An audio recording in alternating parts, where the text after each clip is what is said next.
The county of Harlan, Colorado held its debt settlement on the second Friday of every month, in the yard outside the land office, where the territorial clerk read names from a ledger, and the crowd decided what things were worth.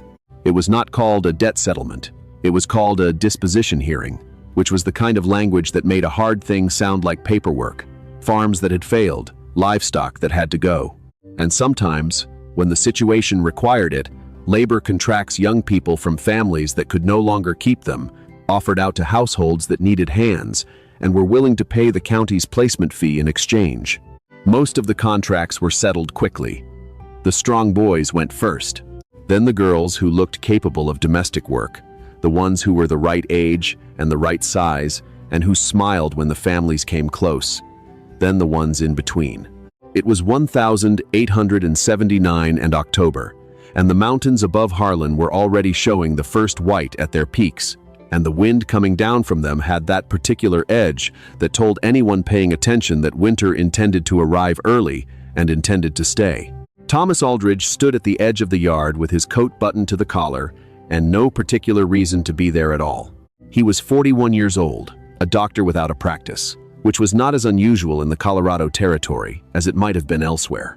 He had trained in Philadelphia, had come west after the war, with the particular kind of restlessness that men carried out of that time like a stone they couldn't put down. He had set up in Harlan 3 years prior, in a 2-room building on the main street, and he had made himself useful in the way that frontier doctors made themselves useful births, breaks, fevers, to the occasional bullet, and he had lived quietly and carefully and with the deliberate smallness of a man who has decided that wanting less is a reasonable response to having lost much. He had come to the land office to file a property record. He had finished filing it. He was cutting through the yard on his way back to his office when he saw her. She was standing at the end of the line, the last one, which told its own story.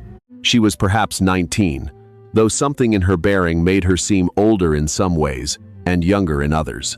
Not tall, middle height, slight-framed, but she held herself with a stillness that was different from the stillness of the other young women in the line, who were still in the way that people are still when they are trying to be chosen.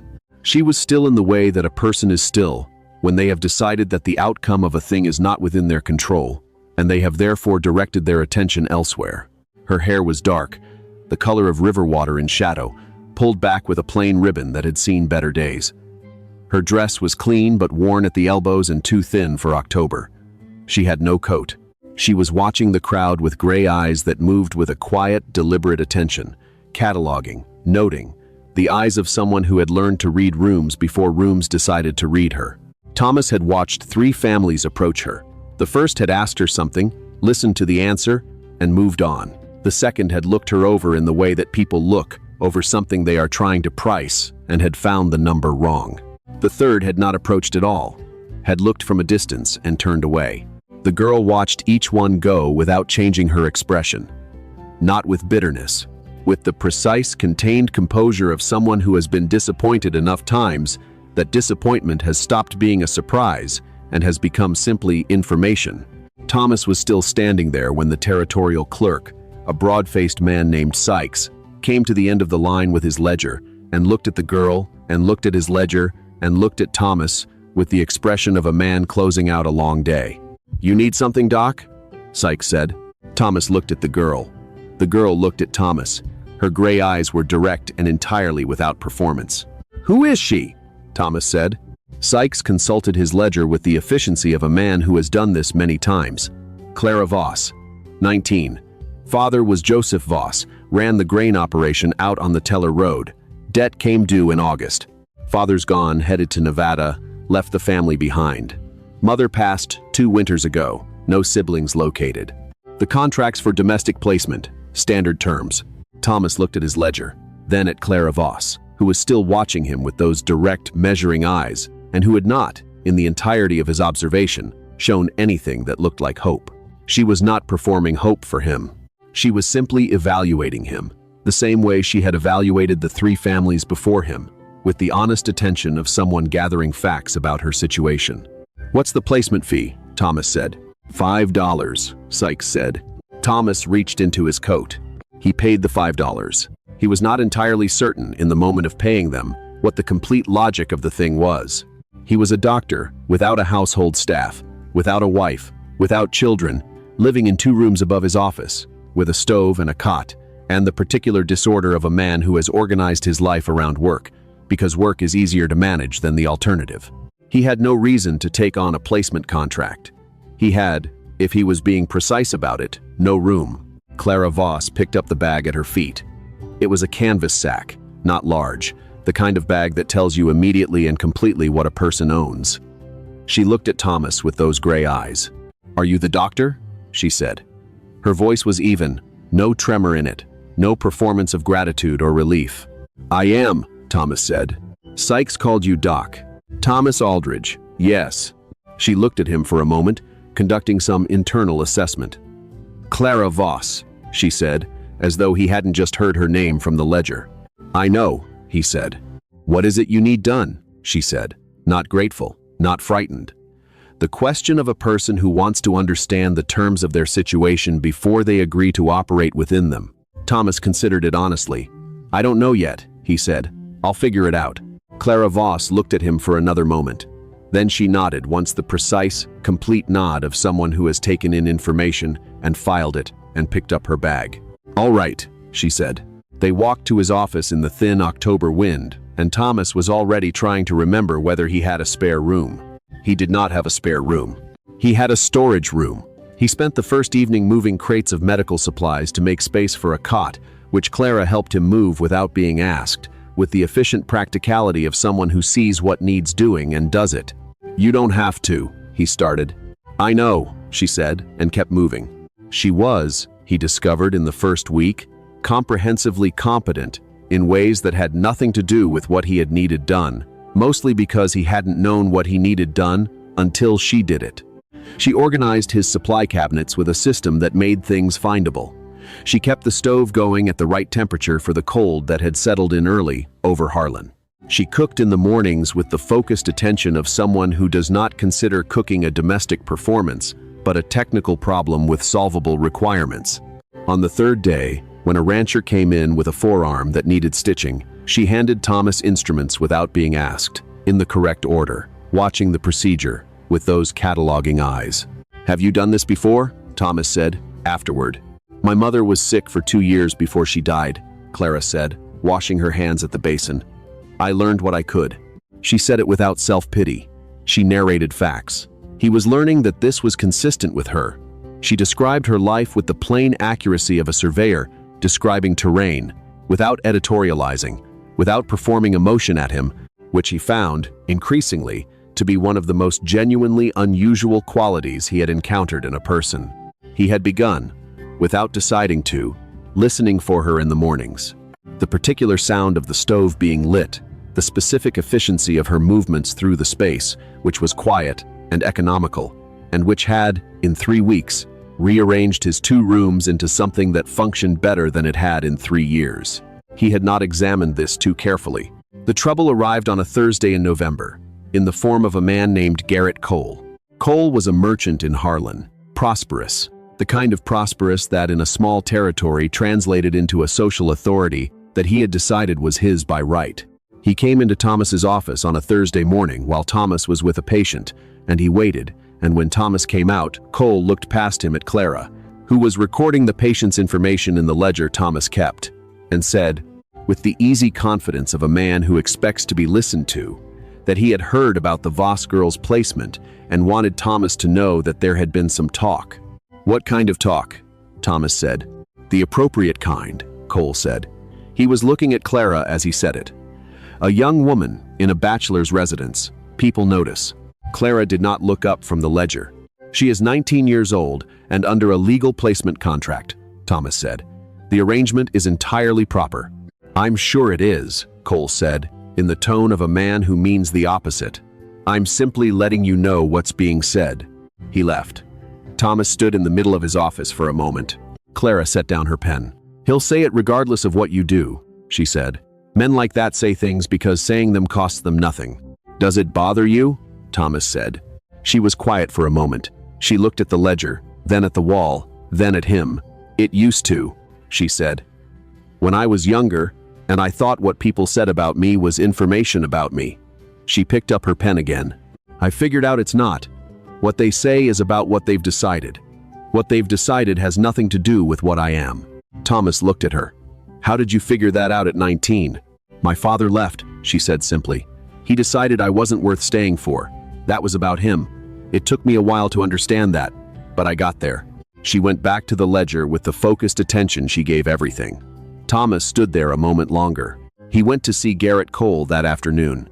It was not a confrontation. It was a quiet conversation conducted in the back of Cole's store between two men who understood each other completely, in which Thomas made his position clear in the measured language of someone who does not need to raise his voice to be understood. He did not tell Clara about this conversation. He was not sure she would approve. He was fairly confident she already knew anyway. She had a quality, those gray eyes, the way they moved through a room of knowing more than she acknowledged knowing. Winter came down hard that year. Harlan in January was a different town than Harlan in October. Smaller, slower, turned inward. The patients came less frequently, snowbound on their ranches, and Thomas and Clara fell into the particular rhythms of two people sharing a small space through a long cold, the fire that needed tending, the meals that needed making, the evenings that needed filling. She was teaching herself medicine. He noticed it first when he found her reading his copy of Gray's Anatomy at the kitchen table one evening, reading it with the same focused attention she gave the supply ledger or a cooking problem, systematically, starting from the beginning. You can borrow that, he said. I know, she said. I already did. She turned a page. Why does the ulnar nerve run on the medial side? He sat down across from her and explained it. She listened, without interrupting, asked two follow-up questions that were precise and well-formed, and went back to reading. He sat there a while longer than he needed to. He had been thinking about something since November that he had not yet found a way to say. It had started with a patient, a woman named Ruth Haskell, who came in with her daughter in December and who, while Thomas was with the daughter, said to Clara, who was keeping the child calm, that Clara had a real gift for it, a real steadiness with frightened people. And had Clara ever considered training? Clara had said, quietly, that she didn't know if that was something she could do. Ruth Haskell had looked at her with the honest directness of a woman who says what she thinks and said, "That's the wrong question. The right question is whether you want to." Thomas had been in the doorway. He had heard all of it. He thought about it through December and into January. In the evenings by the fire, after Clara had gone to her room, sitting with the particular kind of thinking that a man does when he is working out, not just what he wants to do, but why he has wanted it for longer than he realized. He had been a doctor's assistant himself, once, before Philadelphia, before the war. He had worked for an older physician in eastern Ohio when he was 19-20, learning from proximity and necessity what couldn't be learned anywhere else. The man had invested in him with no certainty of return, simply because he had seen something worth investing in. He thought about that. He thought about his wife, Margaret, who had died of a fever in 1874, 5 years before, and who had been, in her living, the most practically intelligent person he had known, and who had told him more than once that the thing he was best at more than the medicine, more than the technical precision, was seeing people clearly, seeing what they actually were rather than what they presented. He thought about Clara Voss at the end of the line in the October yard, with her canvas bag and her gray eyes and her composure that was not coldness, but something harder and more honest than warmth. On a Tuesday evening in late January, when the snow was coming sideways past the window and the stove was doing everything it could against the cold, he said her name. She looked up from the anatomy book. She had been through it twice now and had started asking him questions he had to think before answering. "I need to tell you something," he said, "and I want to tell it to you honestly." "All right," she said. She closed the book. When something required her full attention, she gave it completely. "I don't know what I'm offering you exactly," he said. "What I have is this office and a practice in a small town in Colorado and a decent reputation in the territory. That is genuinely what I have." She waited, listening. "I've been thinking about what Ruth Haskell said in December." He looked at the fire. "I've been thinking about it since before that, if I'm being accurate, since the first week." He looked at her. "I trained under a physician in Ohio. He taught me what I know that wasn't in any book. He didn't have a reason to do it. He did it because he saw something he thought was worth teaching. He paused. I'd like to do that. With you. Formally. If that's something you'd want. Clara looked at him with the still, thorough attention she gave things that mattered. You're talking about training me, she said. Yes. As a physician. As much as the territory will allow. Which, I'll tell you honestly, may not be complete. But as much as possible, and with everything I know, and with any arrangement I can make that gets you further than I can take you. Why? She said. Not challengingly. She wanted the true answer. Thomas thought about it for a long moment. Because she deserved an answer that was true, rather than one that was simply good. Because you're the most naturally capable person I've watched work in 20 years of medicine, he said. And because you're teaching yourself from a textbook in the evenings, which means you're going to do this regardless, and I'd rather you do it with proper instruction than without. He looked at the fire again. And because I know what it is to have someone invest in you when they didn't have to. And because this office is better than it was in October, and that is entirely because of you, and I think you should know that. Clara looked at the closed book on the table. She was quiet for a long moment, and Thomas let her be quiet, because she was one of the few people he had known who used silence honestly rather than to perform thinking. What does it mean practically? She said. It means you work alongside me.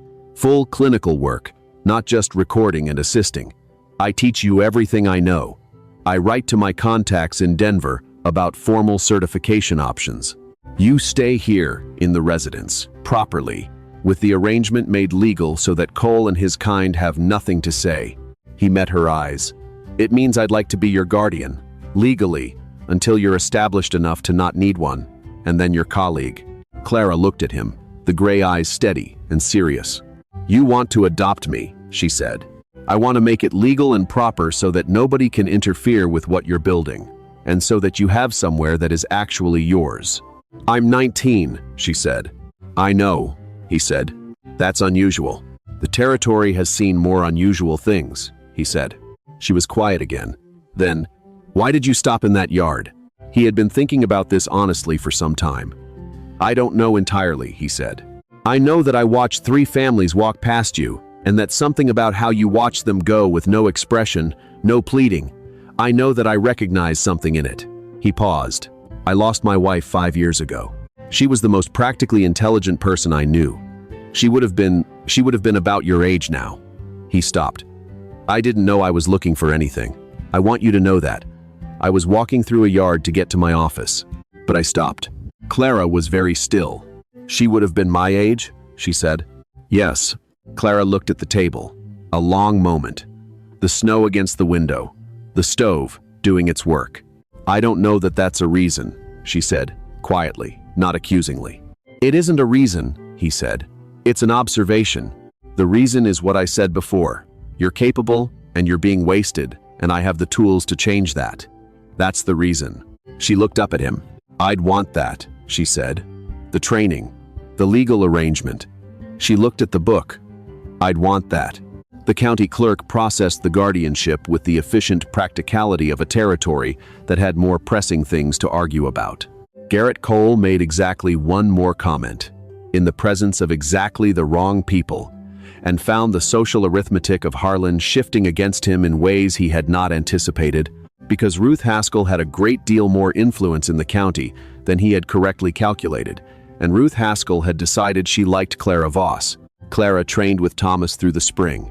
She learned fast, which he had expected, but she also learned with a quality he had not fully anticipated. She learned contextually, meaning she did not simply acquire techniques, but understood why they worked, and questioned the ones she thought could work better, and was right often enough that Thomas changed several of his own practices in response to her questions. She had, as it turned out, already been doing informal medicine. In her 2 years caring for her mother, she had developed an instinct for symptom patterns that was better than half the self-taught practitioners in the territory. Thomas told her this. She said, without false modesty, that she knew she had just needed the vocabulary to describe what she was already seeing. He wrote to Denver. The responses were cautious. Women in formal medical practice in the territories faced structural opposition that was not always rational and not always fair, And Thomas wrote back each time with the particular patience of a man who has learned that some arguments are won by simply continuing to make them. Clara read every letter. She understood every obstacle clearly and wasted no emotion on resentment of them, redirecting it instead into the practical work of becoming someone impossible to dismiss. By summer, she was delivering babies on her own when Thomas was out on range calls. The women of Harlan had begun, quietly and then less quietly, to prefer her for certain things: the listening, the directness, the quality she had of telling the truth without making the truth feel like a judgment. She grew the practice. In her second summer, she wrote to a physician in Denver who was doing work on fever treatment that Thomas had told her about, asking a specific technical question about a case she was managing. He wrote back. Then she wrote again. Then he came to Harlan specifically to see what Thomas Aldridge had in his practice, and went back to Denver with a letter of recommendation in his pocket and a case study Clara had written that he intended to publish with her name on it. Thomas told her about the letter. She was quiet for a moment. "He's going to publish it?" she said. "With your name on it," Thomas said. She looked at the window, the summer light coming in, the mountains in the distance, everything green and sharp. "My name," she said. "Clara Voss, Harlan, Colorado Territory," Thomas said. "That's what I told him." She almost smiled. Actually smiled. The real one, the sudden complete one that was younger than her face usually was, and that changed the whole room when it appeared. Thomas Aldridge worked in Harlan for 14 more years after that October in the yard. He was not a man who said things twice once he had said them correctly. He had said what needed saying by the fire in January and had not felt the need to elaborate, but he showed up every day and taught everything he knew and wrote every letter and made every introduction and moved every obstacle he could move, and some of the ones he couldn't move he simply stood next to until Clara found a way around them herself, which she reliably did. On the evening of Clara's 27th birthday, in the spring of 1887, the Harlan County Medical Society, which had been established 4 years prior, and of which Thomas was a founding member, held its annual meeting in the room above the general store. Thomas had excused himself early, claiming a patient, which was not entirely true. He was in his office when Clara came in. "You left?" she said. "I finished what I needed to do," he said. She stood in the doorway for a moment. 7 years had made her fully herself in a way that was hard to describe precisely, except to say that the girl who had stood at the end of a line in October with a canvas bag had become someone the county brought its hard problems to. Not because she was the only option, but because she was genuinely the best one. "Can I ask you something?" she said. "Ask," he said. "Are you glad you went through that yard?" He looked at her. At the gray eyes that were the same as they had been in October 1879, direct and measuring and entirely without performance, except that now they knew what they were measuring, had 7 years of knowledge behind them, and had earned the steadiness that had once been simply composure. "Every day," he said. "Every single day." She nodded. The precise, complete nod. The nod of someone receiving information that confirms what they already knew. Then she said, "The society voted tonight. They're certifying the residency program." "I know," he said. "I helped write the proposal. My name is on the program," she said, "as director." "I know that too," he said. She looked at him for a moment. "You didn't tell me you were going to do that?" "I told them what I told them," he said. "You don't need me to manage what you've built." She was quiet. The spring evening through the window, the mountains the way they were in spring, the snow receding, everything becoming itself again. "You should come back to the meeting," she said. "In a minute," he said. She went back down the street, and Thomas Aldridge stood in his office in the spring evening and thought about $5. $5 on an October morning in a Colorado yard, and what they had purchased. Not a household worker, not a placement, a colleague. A practice that was better than anything he had built alone. Something he had not known how to name in October 1879, and that he had stopped trying to name because the name mattered less than the thing itself. He had gone to the land office to file a record, and he had walked through a yard, and he had stopped. He had thought, in October, that he was the one with something to offer. He had been wrong about that, or at least he had been only half right about it. The $5 had not purchased what he thought they had purchased. They had purchased the other half of a practice, and the better half of his last 14 years, And if someone had told him that in the yard outside the land office on an October morning in 1879, he would not have believed it. He believed it now. The best $5 he had ever spent, on a cold morning in a Colorado yard, in front of a girl with gray eyes and a canvas bag and a stillness that he had recognized without knowing why. He put on his coat and walked back to the meeting. Sometimes, the most important things in your life arrive without announcement. A detour through a yard, a $5 decision made before the logic fully forms. Thomas didn't stop because he was wise or generous. He stopped because something in him recognized something in her, and he had the courage to follow that recognition, one small step at a time. That's all any of us can do. Pay attention, show up, and trust the stops. A small note for you. This story was created and fictionalized by AI, crafted to bring you an entertaining moment and carry with it a small, genuine lesson worth keeping.